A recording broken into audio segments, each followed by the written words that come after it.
여러분, 남편분의 잦은 지방 출장 정말 믿으십니까?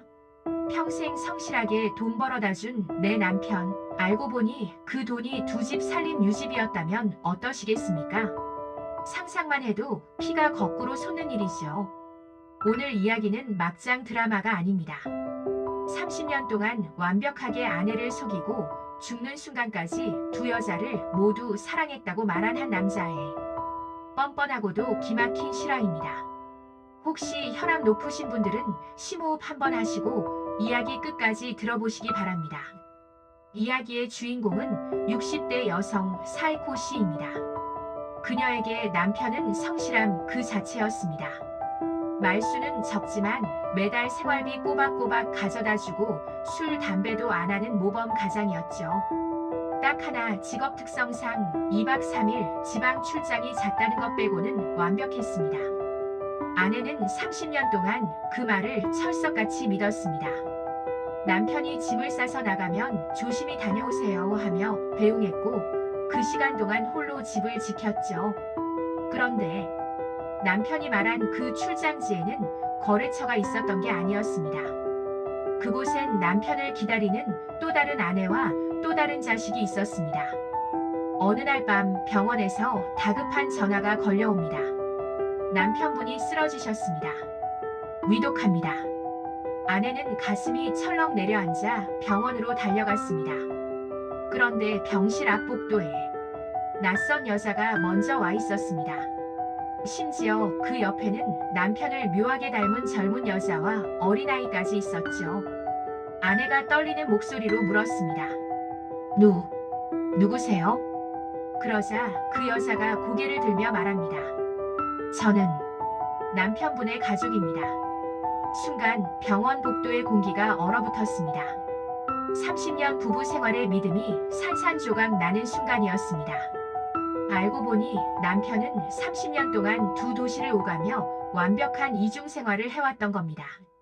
이쪽 집에서는 본처의 남편으로 저쪽 집에서는 또 다른 가장으로 말이죠. 그런데 여러분, 여기서 기가 막힌 사실이 하나 더 밝혀집니다.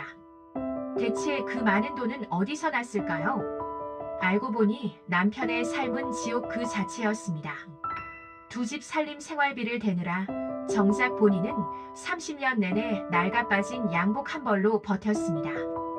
점심은 항상 컵라면으로 때우고 휴일도 없이 뼈가 부서져라 일만 했던 겁니다.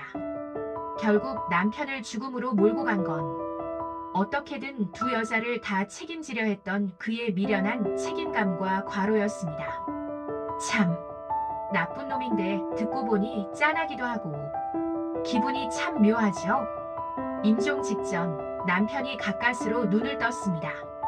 양쪽 침대 옆에는 본처와 또 다른 아내가 나란히 서 있었습니다. 남편은 흐릿한 눈으로 두 여자를 번갈아 보며 마지막 한마디를 남겼습니다.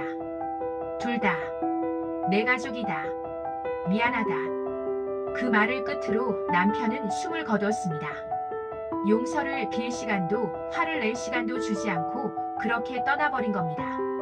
남겨진 두 가족은 어떻게 됐을까요? 재산 싸움으로 머리채를 잡았을까요? 아니요.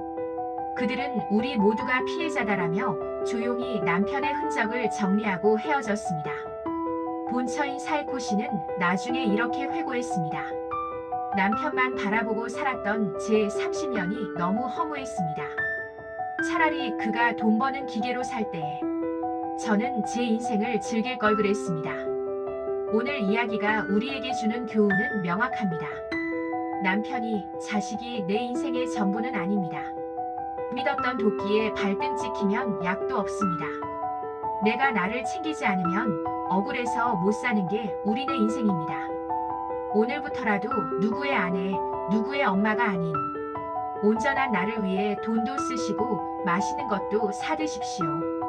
그게 떠난 남편에게 할 수 있는 최고의 복수이자 내 남은 인생에 대한 예의 아니겠습니까? 여러분이라면 과연 이런 상황에서 남편을 용서하실 수 있을까요?